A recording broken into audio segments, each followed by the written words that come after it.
Amém? Daqui a pouco eu chamo você aqui, viu, Elizabeth? Você não vai estar sendo convidado, não, você está sendo intimado.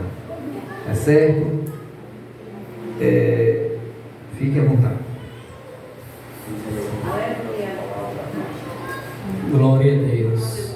A paz do grande eu sou a todos os meus irmãos em Cristo Jesus. Amém. Para quem não me conhece, sou o diácono Evangelho Nascimento, faço parte da obra de Deus, do presidente que está aqui, graças a Deus, pastor Val, e a sua esposa missionária, Ana.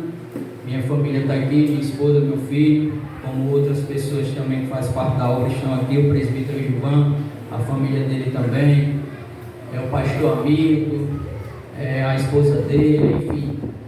E estarei falando aqui algo da parte de Deus.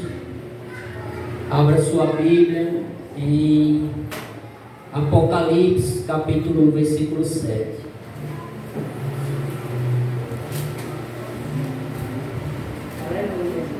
Apocalipse é no final da Bíblia.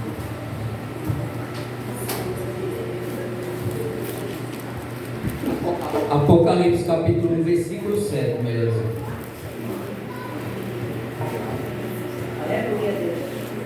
Vamos abrir um pouquinho a Bíblia, vamos passear um pouquinho na Bíblia, amém? Serei breve, em nome de Jesus. E diz assim o versículo 7: Eis que vem com as nuvens, e todo olho o verá, até quantos o transpassaram, e todas as tribos da terra se lamentarão sobre ele, certamente. Amém. Então aqui está mostrando o quê? Que Jesus ele voltará em poder e em glória. E tem muito crente brincando de ser crente, como já foi dito essa noite, como sempre é dito nas igrejas, quando a palavra de Deus ela é pregada. E a gente não pode ser crente, como já foi dito, frouxo. Só sentar em uma cadeira, aplaudir, dar glória a Deus, aleluia. A gente tem que cair em campo, a gente tem que guerrear contra o inferno. Porque o inferno, quando ele busca destruir, ele se organiza. E veja que o inferno é organizado, não é desorganizado. Como muitas das vezes a nossa vida, muitas das vezes está bagunçada. Por quê? Porque nós não estamos se alinhando em Deus. Não estamos colocando a palavra de Deus em prática. Apenas ouvimos, apenas aplaudimos. Mas a gente vê o nosso vizinho morrendo, a gente vê algum familiar da gente morrendo no mundo das drogas, na prostituição, no lesbianismo, no homossexualismo, enfim. Até no candomblessismo, enfim, qualquer religião aí, e a gente não vai socorrer. E uma pessoa disse para mim, de uma igreja que eu fiz parte, disse: irmão, desde pequenininho eu ouço dizer que Jesus está voltando. E até agora ele não voltou. Disse: meu irmão, ele voltou para minha mãe. Em abril de 2020. Ele voltou para minha mãe, como ele voltou para sua irmã. Em espírito, no sobrenatural, no invisível, ele está voltando para muitos. Mas porém a Bíblia diz que todo olho verá, e toda boca confessará, e todo joelho se prostrará diante dele. Aleluia. Glória a Jesus. E agora abra sua Bíblia em 1 Tessalonicenses 4.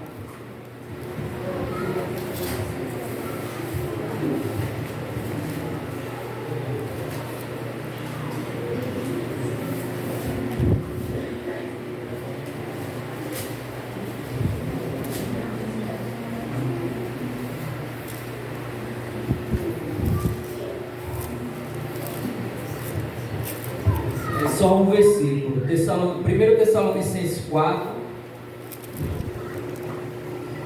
versículo 16, que diz assim: porque o Senhor mesmo, dada a sua palavra de ordem, ouvida a voz do arcanjo e ressoada a trombeta de Deus, descerá dos céus, e os mortos em Cristo ressuscitarão primeiro.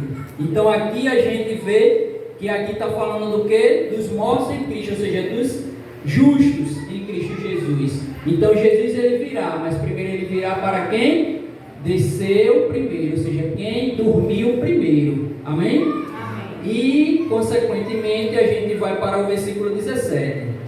E aqui vai falar sobre os justos vivos que serão transformados formadas. E assim diz no versículo 17: depois nós, os vivos, os que ficarmos, seremos arrebatados, juntamente com eles, entre nuvens para o encontro do Senhor nos ares, e assim estaremos para sempre com o Senhor. Então nós, como igreja, temos que ter essa consciência da nossa salvação. Se algo precisa ser consertado, como o Espírito Santo essa noite já falou ao nosso coração, que aquilo que precisa ser consertado a gente tem que consertar. Então a própria palavra de Deus diz: aquele que tiver ouvidos, ouça o que o Espírito diz às igrejas. E Deus, ele fala, Deus usa esse homem de Deus como usa qualquer pessoa, independente de cargo, independente de patente eclesiástica. Deus usa até uma criança. Eu vi essa semana na rede social, no Instagram, uma criancinha veio ao altar e começou ali a buscar. Uma menina, eu acho que tinha o quê? Uns 3 anos de idade. Eu acho que mais do que isso ela não tinha não, 4 anos, mais do que isso ela não tinha. E essa menina começou a buscar. O Espírito Santo tomou aquela menina de uma forma grandiosa, que a igreja praticamente toda vieram à frente, alguns foram ao altar, ajoelharam e começaram a buscar. Até o pastor ajoelhou no altar.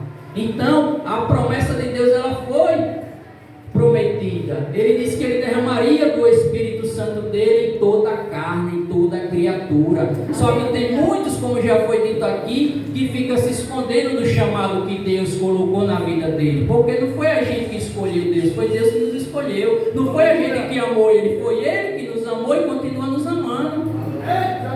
Eu falei para o irmão que está aqui essa noite, Deus falou com ele na instante, usou o pastor Jair para falar com ele, o irmãozinho ali, e agora fugiu no Cleves, não é Cleves o seu nome? Pronto, o irmão Cleves está ali com sua esposa. Eu falei para ele hoje de tarde, ele disse: meu irmão, minha mulher está doente, e a gente não vai mais não, vamos deixar para ir amanhã, lá na Nova Unção. Eu disse: meu irmão, se a gente está doente, a gente procura um pronto-socorro, a gente procura um remédio. Será que Jesus não pode curar sua esposa, ou o senhor, ou a mim, ou qualquer pessoa? Não deixe, não fique dando desculpas diante de Deus, nas coisas de Deus. Pegue sua família, que o presbítero vai te buscar para o senhor participar. E eu tenho certeza, e já foi dito aqui logo quando eu cheguei, aquele que veio buscar a sua cura, ou independente do que veio buscar, não vai sair daqui da mesma forma que entrou, vai sair totalmente diferente. E o próprio Deus queria falar com esse irmão e usou o homem de Deus para ir até ele e dar o recado. Agora basta ele obedecer, porque se ele não obedece, o homem de Deus não pode fazer nada. Mas Deus foi até ele, usou o homem. Deus não precisou descer para falar a ele, mas ele usa o Espírito Santo através da gente para falar com os vasos. E os vasos têm que estar atentos àquilo que Deus fala. Amém, igreja? Porque senão a gente fica nesse mundo tenebroso. E continuando aqui a palavra, vamos para 2 Tessalonicenses 2:8.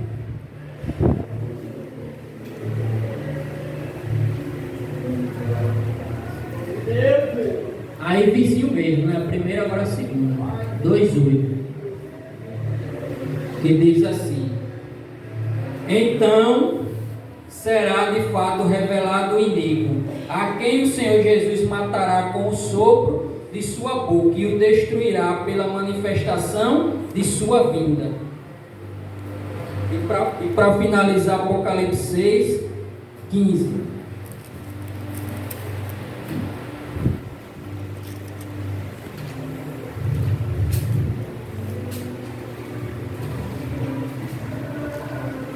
Que diz assim, Apocalipse 6:15: os reis da terra e os grandes e os comandantes, os ricos, os poderosos e todo escravo e todo livre se esconderam nas cavernas e nos penhascos dos montes, e disseram aos montes e aos rochedos: caia sobre nós e escondei-nos da face daquele que se assenta no trono e da ira do Cordeiro, porque chegou o grande dia da ira deles, e quem é que pode suster-se?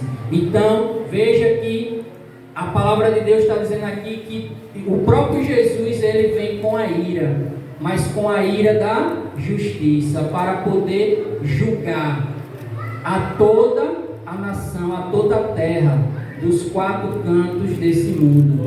Então a gente tem que estar atento, a gente tem que pregar o Evangelho, a gente tem que lançar essa semente a toda a criatura, como já foi dito. Eu amo evangelizar. Eu já cheguei na obra falando ao irmão presbítero Gilvan que a gente iria voltar a evangelizar, que a gente fazia esse trabalho, mas temos imprevisto e parou, mas vamos continuar evangelizando, como o próprio pastor aqui falou no instante, que vai ter o trabalho do evangelismo. Então, Igreja do Senhor, que a gente esteja atento àquilo que Deus já falou e continua falando, em nome de Jesus, para que a gente não venha perder a nossa salvação, nosso galardão. E eu agradeço por essa rica oportunidade em nome do Senhor Jesus.